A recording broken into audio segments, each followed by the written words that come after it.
The Last of Us Part 2 Remastered has now been out for more than 2 months, and it's fair to say that it's a hit with fans, especially the roguelike no return mode. Around 10 to 20,000 people take part in the mode's daily runs, a universal seed that everyone can play in order to compete against one another for the highest scores. High-profile Tilo speed and challenge runners grind out high scores for their viewerships, and already at least 2 tournaments in the mode have happened. One I organised, which helped raise over £1,000 for Disabled Gamers charity Special Effect, and one organised by Canadian Tilo challenge runner Makima Plays. The mode is popular and addictive, and hopefully more than just a flash in the pan to sell the remaster. In this video, I want to talk about things that could be added to No Return in order to make it even better. These come in 3 broad categories: tweaks, adjustments and balances to how it plays, additions to established content types, and entirely new things, which may or may not be realistic asks, but I'd really love to see. In no particular order, here are all the things that I've thought about and would love to see added to this game mode.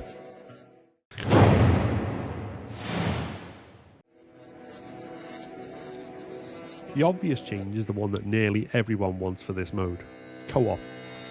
This wouldn't even have to cost server space if one player hosted the other, but being able to play through an entire run with a buddy played by a friend would add a whole extra dimension of fun to the game. Are you wearing my backpack? At present, every character in No Return is essentially a reskin of Abby or Ellie. They have their animations, their potential loadouts, and even their backpacks. I fully understand why, for the sake of getting the characters playable and making the mode work, and it really is minor in the grand scheme of things. But it would be great to see each with their own backpacks and animations, which, as they're all ally characters in combat in the main game, they do have.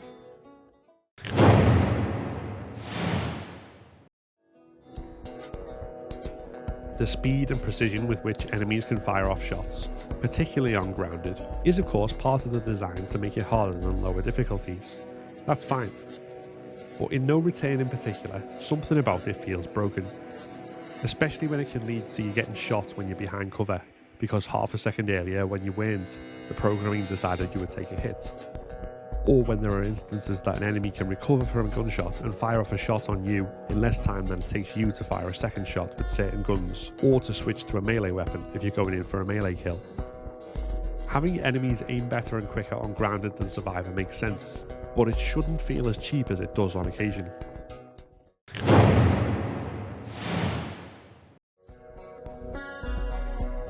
Neither Joel nor Tommy can dodge. This is part of the trade-off for having a more powerful loadout, in the same way that Manny has 150% health to start, but cannot craft health kits. The problem is that the lack of dodge doesn't really work as intended. Supposedly, Joel and Tommy are more resistant to melee in exchange, but it's hard to see this in practice when it's very easy to get stun locked due to being unable to dodge, or when melee enemies, as part of the combat cycle that for other characters prompt you to dodge, can recover from your hit and score a hit of their own before you next. If it's a human with a weapon especially, this can be instantly fatal. Rather than making melee combat harder, it entirely disincentivizes it, making for less interesting gameplay. There are various possible fixes to this. One I favour would be to have the player character and enemies melee combat function as it does in The Last of Us Part 1. So there's no forced breaking combat to necessitate a dodge, and instead the brothers can dominate infected enemies, unless overwhelmed and forced to duck and break away. With human enemies, the Part 1 system where enemies will occasionally dodge a hit, requiring players to press triangle to block, would be a cool addition. Implementing this would almost certainly present a programming nightmare, possibly even to the point that Joel and Tommy runs have to happen in an entirely different version of the engine than those for any other character.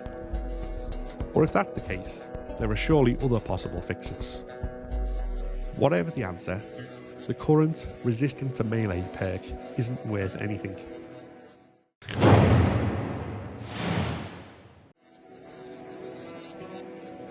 A number of fans want to be able to play as Owen or Nora in No Return. Alongside them, Part 1 characters Bill, Tess and Henry would also be fine additions. And if you throw in a blank slate character like Nick or Leah, who we never even met alive, you could still increase Team Ellie and Team Abby by equal numbers. In addition, if you're adding Part 1 playable characters, then Part 1 NPCs also make sense. Hunters and Fireflies as enemy factions, perhaps?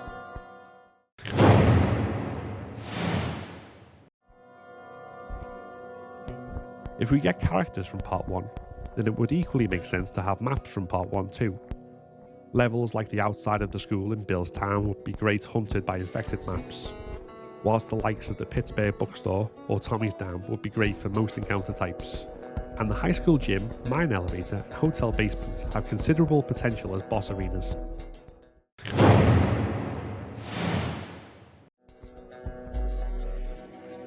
Continuing with the theme of taking assets from Part 1, I'd also like to see weaponry like nail bombs, Shorty and El Diablo brought into the game. Going back to the question of a better balance for Joel's lack of dodge, this could even allow for the development of a third player class, so that alongside Ellie type characters and Abby type characters, you have Joel type characters whose loadout and fighting style is inspired by Part 1 Joel. Having these characters have access to nail bombs, for example, would allow for different tactics even whilst using explosives. Being still able to use stun bombs and molotovs as well, as Joel can in Part 1, adds more power to the arsenal, which helps with the balance against not being able to dodge.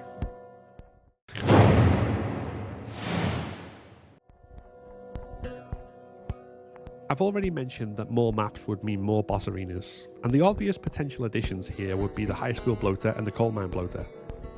But beyond that, I'd like to see more human bosses. Perhaps a WLF boss in the elementary school so that every enemy faction has a boss.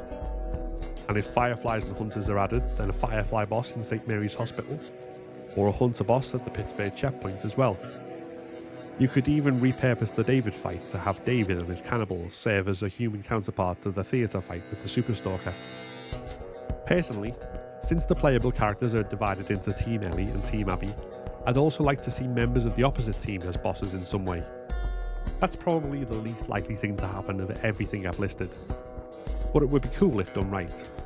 Imagine playing as Joel and taking down Abby in the Baldwin mansion with her friends as enemy NPCs.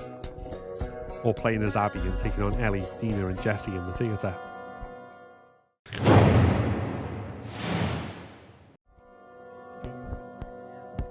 One of the most fun additions to the gameplay in The Last of Us Part 2 is the fact that you can set humans and infected, or rival human factions, against one another. I would love to see this worked into no return runs. Perhaps hunted encounters where two factions are on the map and looking for you in separate zones, and you can alert them to each other by drawing them into the same space. Or capture encounters where two factions are fighting and you have to reach a safe before either can gain control of the area. These encounters couldn't be overdone, of course, but would add a lot to the mix.